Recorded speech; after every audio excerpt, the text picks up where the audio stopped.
Welcome to our posts. Today we will see stories of r/ProRevenge. Former manager made my life hell and I finally got her fired. I was desperate to join a new job after my husband and I were both laid off last year. When I was offered a new role, I knew it would be a step down from what I was doing, but the manager and the team seemed great, and that part has not changed. However, since my manager Gary was so busy, he basically offloaded me to another manager, Jane. I was supposed to be the connection point between my team and Jane, but it quickly became Jane micromanaging me.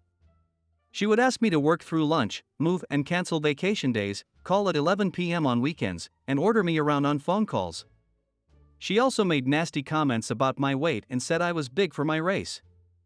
The list of personal slights so long that it filled 3 pages. I would talk back to her and she did not like that, and that provoked her more. I only stayed because we needed to pay the bills. Finally, I had a mental breakdown on a Friday afternoon after she yelled at me for something trivial about scheduling a meeting without including someone from her team who I didn't know about. I was dealing with a family tragedy and couldn't take it anymore. I told Gary about the situation with Jane and he was sympathetic and not at all surprised considering half her team quit. He immediately offered to move me to a different team under him. I was thrilled. Well, turns out going to the new team didn't help. Jane continued to order me around from afar. When I ignored her emails, she came to my desk one day and started loudly talking about how I am not qualified for this role. Gary overheard and finally told her off, but the verbal abuse did not stop. After 2 months there, I abruptly wrote my resignation letter and stapled the list of Jane's offensive comments and CC'd everyone. Gary offered a bunch of accommodations to try to keep me, but seeing how she was still provoking from afar, I said the only way for me to stay would be for her to go, and he did not have authority to let her go. Her manager was in a different country, and despite several HR complaints from at least 5 people, nothing was done. So I left, loudly and without shame, telling everyone exactly why I was leaving. Times were very bad for 3 months. There were nights we would eat slices of bread just so we could pay the mortgage and emergency expenses from a health crisis and a funeral. Even after he found a job, we were still catching up on bills and still are. I spent months applying to 5 to 10 roles per day, sometimes over 20. Last month, I saw a public memo about a big shot from a former company joining the company I just left. I used to work with this guy closely and texted him a congrats, let me know if you need any insights on the new place. We had a quick call where I told him some ins and outs, where I thought they could innovate. After this call, he asked me to join the team as his chief of staff. I accepted.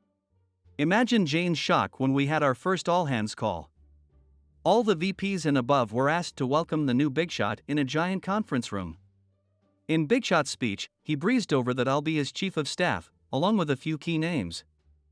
I now sat 2 levels above Jane, and apparently, within the 3 months I was not there, the other half of her team turned over.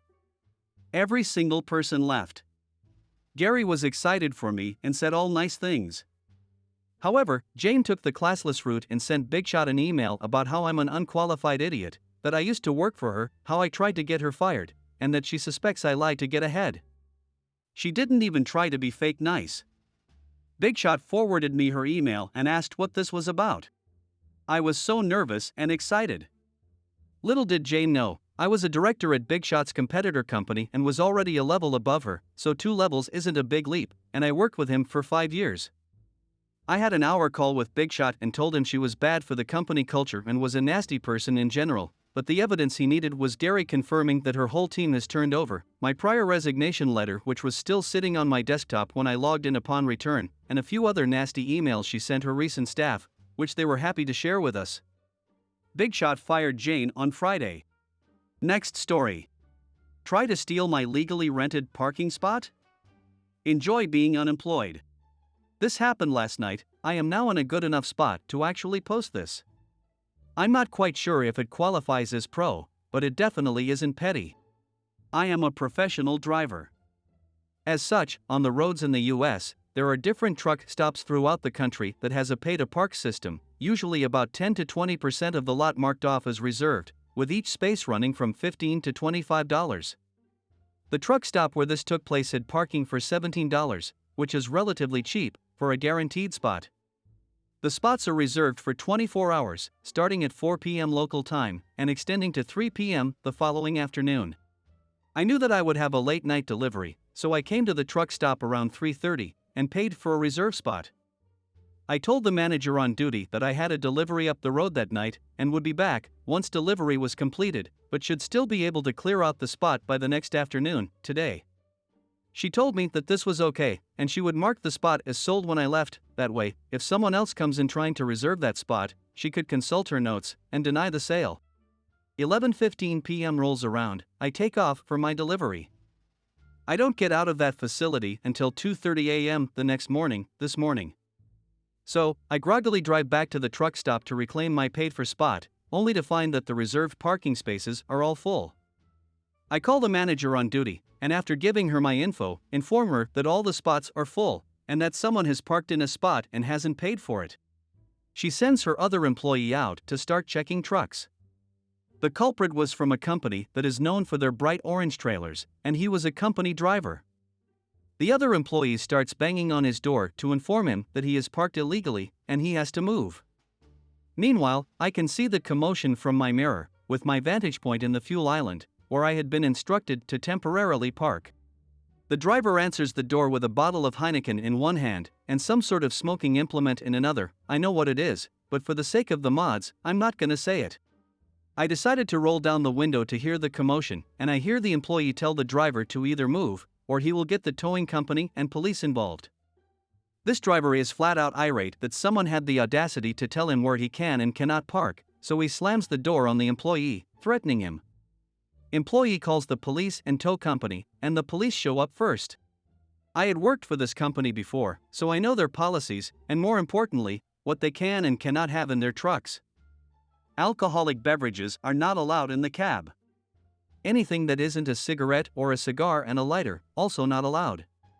The coup de grace, a pew-pew, of any kind, absolutely not allowed, and especially not allowed loaded.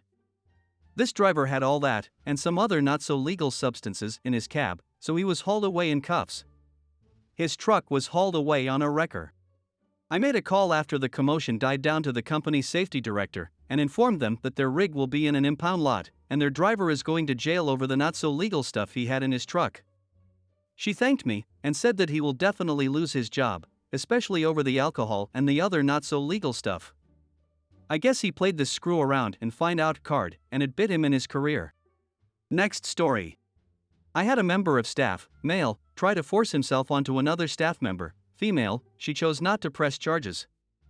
That didn't sit right with me. To preface, I live in a country that employs a large foreign and expat workforce, in pretty much every industry and in all levels. For someone to move here for work, they have to be sponsored by a company or the individual that's employing them. I own and operate a small restaurant business here and employ more than a handful of foreigners as servers, cleaners, kitchen staff, drivers, etc. So here's the story. I was lounging on my couch enjoying the last of my weekend one day when I get a call from telling me that one of our sponsored employees, a server, let's call her Janice, was picked up for indecent exposure essentially. Long story short, she was caught hooking up with a guy in a private booth at a local restaurant. Basically, the police walked in on them whilst engaged in some seriously heavy petting. They were fully clothed, but the guy she was with, or practically on top of I should say, has his junk out. Turns out he works at the restaurant 2 doors down from where she worked. After a bit of chastising and threatening to escalate the situation and have them deported to sufficiently scare their senses back into them, they let them go, but not before signing a pledge-type document promising to never repeat the offense, or else, a slap on the wrist basically, and everyone got to go home. But it doesn't end there.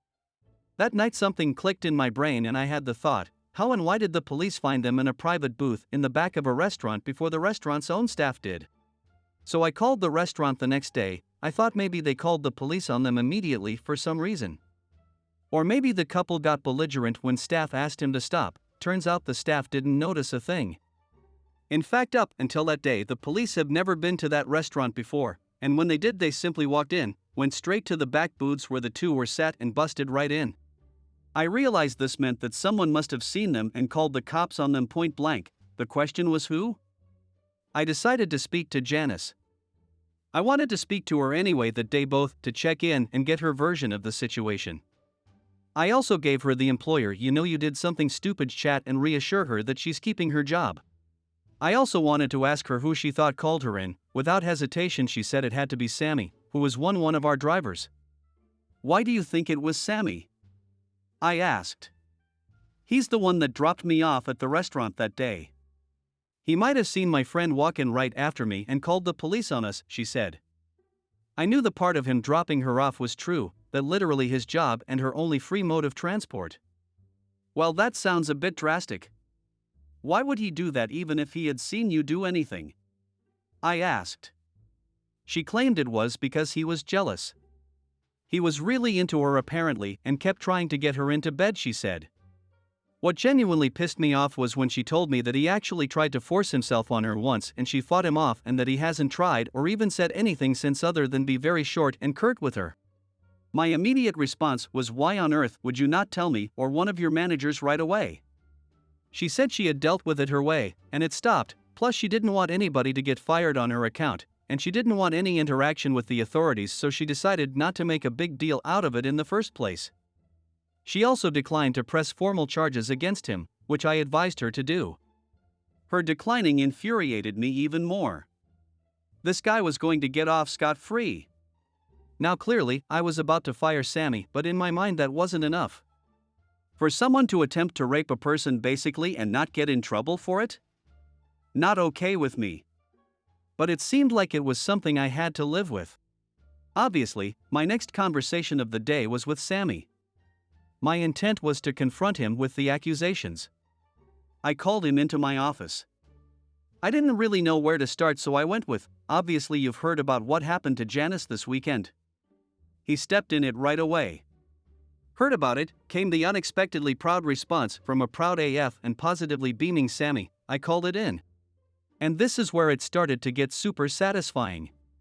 You see, for a couple of years since I met Sammy, every now and then he would pull out and show us all pictures of his wife, who was back home living with his mother.